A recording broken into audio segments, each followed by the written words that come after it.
Hello बच्चों, आइए प्रश्न को देखते हैं। अवकल समीकरण dy बटा में dx प्लस 2y बराबर में sin x को हल कीजिए।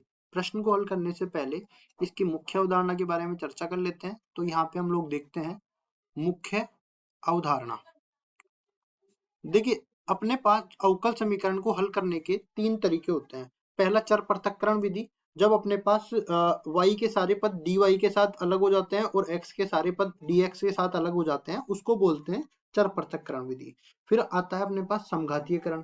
समघातीयकरण तब करते हैं जब पूरे के पूरे जो अपने पास भिन्न बन जाती है या पूरा बहुपद बन जाता है, सब में अगर मेरे पास x और y की घातें मिलाकर समान रहती है अंश और हर में, तो हम लोग कहेंगे कि वो समघातीय समीकरण है। और समघातीयकरण करने के बाद उसका हम लोग y बटा x को v मान के उसका हल कर सकते हैं अवकल समीकरण का।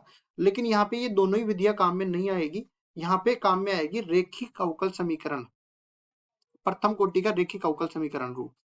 प्रथम कोटि का रेखिक अवकल समीकरण रूप, अवकल समीकरण रूप। अब इसमें देखिए हमारे पास होता है दो तरह के रूप होते हैं। ये dy बटा dx में भी हो सकता है और dx बटा dy में भी हो सकता है। जब dy बटा dx में होता है तो py बराबर में क्यों अपने पास इस तरह से बन जाता है, जब यहाँ पे y आ जाता है dy बटा dx के साथ, तब p और q दोनों x के पद हो जाते हैं। p और q x के पद। अब इसी तरह dx बटा dy में क्या होता है, यहाँ पे x हो जाता है और उसमें p और q y के पद हो जाते हैं। और इसके बाद इसको हल कैसे करते हैं, यहाँ पे अब निकालते हैं हम समाकलन गुणांक। तो समाकलन गुणांक को हम लोग बोल देते हैं IF। IF यहाँ पे बोल देते हैं एक बार तो समाकलन गुणांक भी, समाकलन गुणांक। अब उसके बाद देखिए ये निकालते कैसे हैं, ये बराबर हो जाता है e की घात p और इसका x के सापेक्ष अवकलन करने पर अपने पास आ जाएगा IF का मान। फिर उसके बाद y को गुणा करेंगे IF से समाकलन गुणांक से, और दूसरी तरफ q को भी गुणा कर देंगे समाकलन गुणांक से, और जो भी आएगा उसका हम लोग कर देंगे समाकलन। समाकलन करने के बाद अपने पास अवकल समीकरण का हल मिल जाएगा। अब इस विधि का उपयोग करते हुए सवाल को हल करते हैं। सवाल में हमें dy बटा dx प्लस 2y बराबर में sin x ये दे रखा है। तो देखिए यहां से अपने पास तुलना करने पर p का मान 2 आ गया और q का मान sin x आ गया। ठीक है, यही रूप अपने को दे रखा है। अब देखिए यहां से अपने पास हम लोग निकालेंगे इसका समाकलन गुणांक। तो समाकलन गुणांक IF, जिसको हम लोग बोलेंगे e की घात p का मान 2 है, इसका x के सापेक्ष अवकलन करेंगे, सॉरी समाकलन करेंगे, तो ये बराबर हो जाएगा e की घात 2x के बराबर। ये IF का मान आ गया। अब इसका हल निकालेंगे तो y को गुणा करेंगे IF से, तो IF e की घात 2x है, और दूसरी तरफ भी अपने पास e की घात 2x गुणा हो जाएगा q से। और q क्या दे रखा है यहाँ पे, सॉरी साइन थीटा मैंने लिख दिया, लेकिन यहाँ पे साइन एक्स दे रखा है। इसको सही कर देते हैं, ये साइन एक्स दे रखा है। तो e की घात 2x गुणा में साइन एक्स, इसका x के सापेक्ष समाकलन। अब देखो ये दो फलन गुणा के रूप में आ गए, और जब दो फलन गुणा के रूप में होते हैं तब हम लोग लगाते हैं खंडशः विधि। खंडशः विधि कैसे लगाते हैं वो भी हम लोग बता देते हैं। देखिए यहाँ पे देखो एक फलन u होता है, एक फलन v होता है। दोनों x के फलन है और उनका अवकलन सॉरी समाकलन करना है। तो क्या करेंगे, इसको मैं प्रथम फलन मान लेता हूँ, इसको द्वितीय फलन। ये कैसे मानते हैं वो भी मैं बता देता हूँ। प्रथम फलन को हमेशा बाहर रखते हैं और द्वितीय फलन का x के सापेक्ष समाकलन कर देते हैं, और फिर आगे बढ़ेंगे। प्रथम फलन का x के सापेक्ष अवकलन करेंगे, द्वितीय फलन का x के सापेक्ष समाकलन करेंगे, और फिर इन दोनों के गुणा का x के सापेक्ष समाकलन कर देंगे। अब देखो प्रथम और द्वितीय कैसे मानते हैं, इसमें प्राथमिकता का नियम होता है, जिसको हम लोग आइलेट नियम कहते हैं। आई का मतलब होता है प्रतिलोम त्रिकोणमितीय अनुपात, मतलब इनवर्स ट्रिगोनोमेट्रिक फंक्शन। एल का मतलब होता है लोगरिथमिक, मतलब लघु गणक। ए का मतलब एल्जेब्रिक, मतलब कि बीजगणितीय फलन। टी का मतलब ट्रिगोनोमेट्रिक, मतलब त्रिकोणमितीय फलन। ई का मतलब एक्सपोनेंशियल, मतलब चरघातांकी फलन। इसके बाद देखिए इनको देख लेते हैं। प्राथमिकता के नियम के अनुसार पहले तो इनका चयन करते हैं।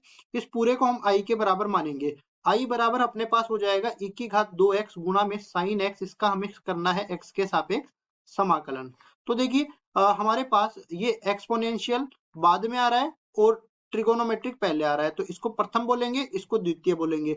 अब इसका समाकलन करने के लिए देखिए साइन x को हम लोग रखेंगे बाहर, e की घात 2x है, इसका x के सापेक्ष कर देंगे समाकलन, माइनस में sin x का कर देंगे x के सापेक्ष अवकलन, और उसके बाद में e की घात 2x का कर देंगे x के सापेक्ष समाकलन, फिर जो भी आएगा उसका x के सापेक्ष कर देंगे समाकलन। तो देखिए यहां से अपने पास i का मान बराबर हो जाएगा साइन e की घात 2x का हो जाएगा e की घात 2x बटा में 2, और साइन x यहाँ पे आ जाएगा, इनके पूरे में आ जाएगा बटा में 2, माइनस में साइन x का हो जाएगा कोस x, और e की घात 2x बटा में 2 साइन x का हो जाएगा कोस x, यहाँ पे कर देंगे कोस x। अब देखिए अभी तक हमारा हल नहीं हुआ है, अभी तक तो इसका और समाकलन करना है हमें। तो समाकलन करने के लिए क्या करेंगे, देखिए i बराबर में e की घात 2x साइन x बटा में 2, ये तो शेष रह जाएगा, और यहाँ पे फिर से खंड से समाकलन लगा देंगे तो 1/2 तो बाहर रहेगा। अब अंदर वाले में देखो कोस x को एक बार इसी तरह रखेंगे, e की घात 2x का x के सापेक्ष कर देंगे समाकलन, माइनस में कोस x का x के सापेक्ष कर देंगे अवकलन, और फिर उसके बाद e की घात 2x का x के सापेक्ष कर देंगे समाकलन, और पूरे का हम लोग x के सापेक्ष कर देंगे समाकलन, ये रह जाएगा।